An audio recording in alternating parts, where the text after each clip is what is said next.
Hello friends, कैसे हैं आप सभी लोग। तो उम्मीद है आप सभी लोग अच्छे होंगे, आपकी प्रिपरेशन भी बहुत अच्छी चल रही होगी। तो आज आपके लिए क्विज लेकर आए हैं जिसमें 50 क्वेश्चंस आपसे पूछे जाएंगे। तो आप लोग अपना स्कोर इसमें बता सकते हैं कि कितना स्कोर आपका है, कमेंट करके आप बता सकते हैं। इसमें उत्तराखंड राज्य की संस्कृति से संबंधित प्रश्न होंगे, राज व्यवस्था से संबंधित प्रश्न होंगे और परिवहन से संबंधित प्रश्न होंगे। तो 3 चीज़ों को हम इसमें कवर कर रहे हैं। यदि आपको ये क्विज देना है, मतलब आंसर पहले मत देखिएगा, सीधे टेलीग्राम पे जाइएगा। टेलीग्राम पे लिंक दिया है जहाँ पे आपको 1 घंटे का समय मिलेगा इन 50 प्रश्नों को हल करने के लिए। और आप जांच सकते हैं कि कितने प्रश्न आपके सही हुए हैं, टेलीग्राम पे जाकर देख सकते हैं। यदि 1 घंटे से पहले आप कर लेते हैं क्विज को तो उससे पहले भी आप सबमिट कर सकते हैं, ठीक है। बाकी यहाँ पे आपको आंसर बताए ही जा रहे हैं। 1962 से पहले उत्तराखंड की कौन सी एक जनजाति चीन के साथ व्यापार किया करती थी? तो इसका सही आंसर है भूटिया जनजाति किया करती थी। सारे प्रश्न किसी न किसी परीक्षा में आए हुए हैं। उत्तराखंड राज्य निर्माण बिल को अपनी स्वीकृति देने वाले भारत के राष्ट्रपति कौन थे? प्रवक्ता की जो स्क्रीनिंग परीक्षा थी उसमें यह आया था। इसका सही आंसर है बी, KR नारायणन। उत्तराखंड की पहली निर्वाचित विधानसभा के अध्यक्ष कौन थे? इसका सही आंसर है यशपाल आर्या जी थे। पहले वैसे प्रकाश पंत थे लेकिन निर्वाचित के यशपाल आर्या जी थे। आगे बढ़ते हैं। निम्नलिखित में से कौन सा एक पद उत्तराखंड में वंशानुगत होता है? इसका सही आंसर है प्रधान का पद। आज भी आप गाँव में जाएंगे तो बहुत सारे लोगों को प्रधान कहा जाता है, जबकि वो गाँव के प्रधान नहीं है, बट उनके फोर फादर्स कभी प्रधान रहे होंगे, तो वो चली आ रही परंपरा है कि प्रधान जी कहते हैं उनसे। फसल कटाई में टिहरी रियासत के अंतर्गत जमींदार के हिस्से को क्या कहते थे? तो इसका सही आंसर है सावनी शेर कहते थे। ए सही है। तराई जिले का गठन कब किया गया था? इसका सही आंसर है 1892 में किया गया था। 36 रकम 32 कलम की व्यवस्था का उन्मूलन किसके द्वारा किया गया? जब ब्रिटिशर्स आए तो उन्होंने किया था। ये चंद राजाओं के समय में स्टार्ट हुआ था 36 रकम 32 कलम, क्योंकि बहुत सारे टैक्सेस लगते थे इसलिए इसको 36 रकम 32 कलम कहा जाता था। बाद में गोरखे थे, गोरखों के समय में भी ये चलता रहा, लेकिन ब्रिटिशर्स जो थे उन्होंने इसको समाप्त कर दिया और यहाँ पे फिर आपको पता है भूमि बंदोबस्त किया गया था। गढ़वाल जिले की सेटलमेंट रिपोर्ट तैयार की गई थी, तो किसके द्वारा की गई थी? ये की गई थी पौ साहब के द्वारा की थी, के पौने की थी। उत्तराखंड के मुख्य न्यायाधीश जो भारत के मुख्य न्यायाधीश भी बने थे, ऐसे कौन थे? तो ये थे जस्टिस कपाड़िया थे, ठीक है। तिलाड़ी नरसंहार घटित हुआ था, कई बार पूछा हुआ क्वेश्चन है, कई कई बार ये पूछा जाता है। ये थे 1930 में, 30 मई को हुआ था ये घटना। इसमें चक्रधर जुयाल का नाम आता है, जिसे डायर भी कहा जाता है उत्तराखंड का। निम्नलिखित में से कौन सा हिंदू पर्व थारू जनजाति द्वारा शोक पर्व के रूप में मनाया जाता है? तो आप जानते हैं कौन सा है, दीपावली है। ये भी पूछा गया है। उत्तराखंड में 100% साक्षरता वाला जिला कौन सा है? तो इसका सही आंसर है देहरादून, ठीक है। करंट का क्वेश्चन है। 100% साक्षरता देहरादून जिले ने कर ली थी। ये लगभग मेरे ख्याल में 2 साल पहले ये अचीवमेंट किया है। आपको सेंसस 2011 में डेटा नहीं मिलेगा।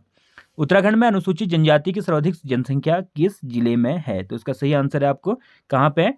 सर्वाधिक जनसंख्या आपको अनुसूचित जाति होती है, एक अनुसूचित जनजाति होती है, यानी कि एसटी की। तो एसटी कहाँ पे है सबसे अधिक? आप जानते हैं उधम सिंह नगर में एसटी सबसे ज्यादा, क्योंकि थारू की संख्या सबसे ज्यादा उधम सिंह नगर में ही है।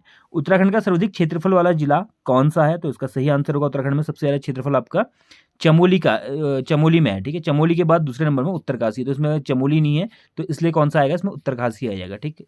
क्योंकि सबसे जो पास वाला आंसर होता है उसी को सही माना जाता है, तो इसका सही आंसर हो जाएगा उत्तरकाशी। चांदपुर गढ़ी का राज्य स्थित था, कहाँ पर था? चांदपुर गढ़ी सभी को पता है, चमोली में था। भगवान शिव के 12 ज्योतिर्लिंगों में से एक है, तो कौन सा है जो 12 ज्योतिर्लिंगों में से एक? केदारनाथ है। डोर थाली वाद्य यंत्र का मुख्य उपयोग कहाँ पे किया जाता था? तो इसका सबसे सही उपयोग होता है जागर गाथा, आप लोगों ने देखी होगी, तो वहां पे डोर थाली को बजाया जाता है, ठीक।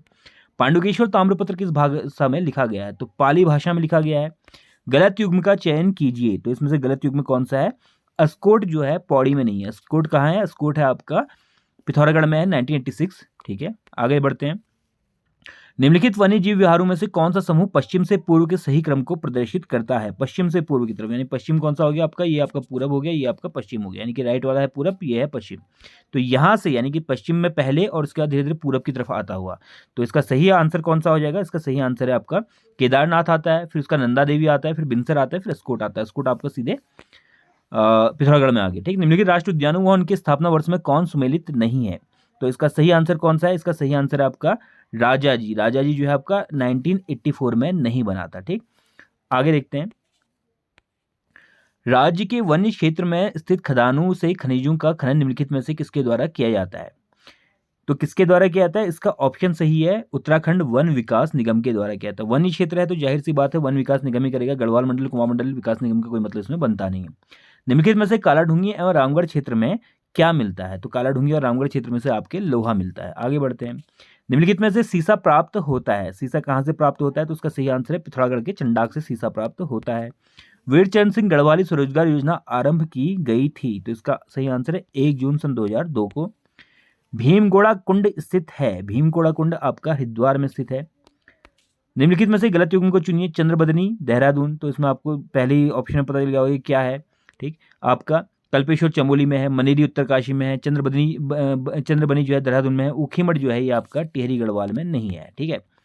28वां, निम्नलिखित कथन उत्तराखंड के किस मंदिर के विषय में सत्य है? इस मंदिर की समुद्र तल से ऊंचाई 3680 मीटर है। यहाँ शिव के हाथ की पूजा की होती है, जो चंद्रशिला पर्वत के शिखर पर अवस्थित है। तो इसका सही आंसर हो जाएगा आपका डी, तुंगनाथ मंदिर की ये बात हो रही है। आप जितने भी ये तुंगनाथ, केदारनाथ हैं, इनके बारे में थोड़ा सा पढ़ लीजिएगा। जागेश्वर धाम किस नदी के तट पर है? तो इसको आपको पता होगा, जटागंगा के तट पर है। निम्नलिखित में से कौन सा युग में सही है? तो 30वें का सही आंसर है गणनाथ का मेला अल्मोड़ा में लगता है। पूर्णागिरी का मेला कहाँ पे लगता है? चंपावत में लगता है। निम्नलिखित में संतान कल्याण के लिए मनाया जाने वाला पर्व कौन सा है? तो इसका सही आंसर है आपका भिरौली जो है संतान कल्याण के लिए बनाया जाता है। पौड़ी में एक मंदिर है कमलेश्वर, वहाँ पे भी संतान प्राप्ति के लिए पूजा अर्चना की जाती है। थोड़ा सा इसको देख लीजिएगा, दोनों ही क्वेश्चन आए हुए हैं। ठोटा खेलना, ठोटोरी शब्द कौन से मेले से संबंधित है? यह है बिस्सू मेले से संबंधित है। आपको पता है कहाँ लगता है? ये उत्तरकाशी में लगता है। रुक्मणी हरण प्रसिद्ध चित्र किसके द्वारा बनाया गया है? तो इसमें से मैक्सिमम लोग जो है वो क्या कहेंगे? मोलाराम, बट ये चैतों के द्वारा बनाया गया है। चमोली जनपद में स्थित गोपेश्वर त्रिशूल लेक से मध्य हिमालय के किस वंश के अस्तित्व का पता चलता है? तो इसका सही आंसर है नाग वंश का पता चलता है। उत्तराखंड की स्थापत्य कला में कौन सा ग्रंथ मुख्यतः प्रकाश डालता है, यानी कि जिसमें उत्तराखंड के आर्किटेक्चर के बारे में बताया गया है? तो इसका जाहिर सी बात है, इसमें वास्तु शिरोमणि के ग्रंथ में बताया गया है। बाकी जैसे इसमें ज्ञान भैषज्य मंजरी ग्रंथ जो है इसमें आपके आयुर्वेद के संबंध में बताया गया है, लेकिन इसमें बताया गया वास्तु शिरोमणि ग्रंथ जो है इसमें बताया गया किसके बारे में, कि यहाँ का वास्तु किस प्रकार का था, आर्किटेक्चर किस प्रकार का था। ब्रह्मांड उत्सव को यूनेस्को की विश्व अमूर्त सांस्कृतिक धरोहर में कब शामिल किया गया था? कई बार आया हुआ है। ठीक है, तो इसका सही आंसर हो जाएगा आपका बी, 2 अक्टूबर 2009 को। निम्नलिखित में से गलत युग्म चुनिए। तो गलत युग्म इसमें से कौन सा हो जाएगा? तिलहरी आपके पैरों में नहीं पहनाई जाती है। ठीक है, आगे बढ़ते हैं। उत्तराखंड लोकगीत बेड़ूपा को 12 मासा की धुन बनाई थी, किसके द्वारा बनाई थी? बजेंद्र लाल साहा जी के द्वारा बनाई गई थी। आज बड़ी फेमस है। विशु मेला कहाँ लगता है? तो विशु मेला कहाँ लगता है? जौनसार बावर में विशु मेला लगता है। 2011 की जनगणना के अनुसार सर्वाधिक महिला साक्षरता वाला जिला कौन सा है? तो सबसे ज्यादा किसमें है साक्षरता महिलाओं की? देहरादून में है। अगला, 2011 की जनगणना के अनुसार राज्य की कुल जनसंख्या में शिशु जनसंख्या कितनी थी? ये इस तरह की जनगणना के आंकड़े पढ़ लीजिएगा, बहुत आते हैं। 13.44। 2011 की जनगणना के अनुसार राज्य की औसत साक्षरता दर कितनी थी? ये थी आपकी 78.82%, जो नेशनल से ज़्यादा है, नेशनल एवरेज से ज़्यादा है। बझर किस जनजाति द्वारा बनाया जाने वाला एक त्यौहार है? ये बनाया जाता है थारू के द्वारा बनाया जाता है। आपको पता है थारू कहाँ रहते हैं? थारू रहते हैं उधमसिंह नगर में सबसे ज़्यादा है, बाकी छोटी मोटे मात्रा में और जगह भी पाए जाते हैं। छाकू और ज्या का सेवन मुख्यतः किस जनजाति के द्वारा किया जाता है? भूटिया के द्वारा छाकू और ज्या पिया जाता है। ज्या एक प्रकार की शराब होती है शायद, मेरे ख्याल में। निम्नलिखित में से सही विकल्प चुनिए। पौड़ा, स्वरा, इसमें से सही आंसर कौन सा हो जाएगा? इसका सही आंसर लडभरवा भोज थारू में होता है। जब विधवा विवाह होता है तो वहाँ पे लडभरवा भोज किया जाता है और थारू में होता है। निम्नलिखित में से गलत विकल्प चुनिए। 46वें का सही आंसर है सी, बाजू जो है आपका एक वीरता वाला गीत है, प्रेम गीत नहीं है। Kumaon motor honours union limited की स्थापना किस वर्ष की गई थी? 47वें का बी सही है, 1939 में की गई थी। राष्ट्रीय राजमार्ग 72A की उत्तराखंड में लंबाई कितनी है? तो इसकी सही आंसर है आपके 15 किलोमीटर है केवल। निम्नलिखित जल विद्युत परियोजनाओं में से कौन सी सुमेलित नहीं है? तो इसका सही है ढालीपुरी परियोजना कहाँ है आपके? टिहरी में नहीं होगी। ढालीपुर कहाँ पे आपका?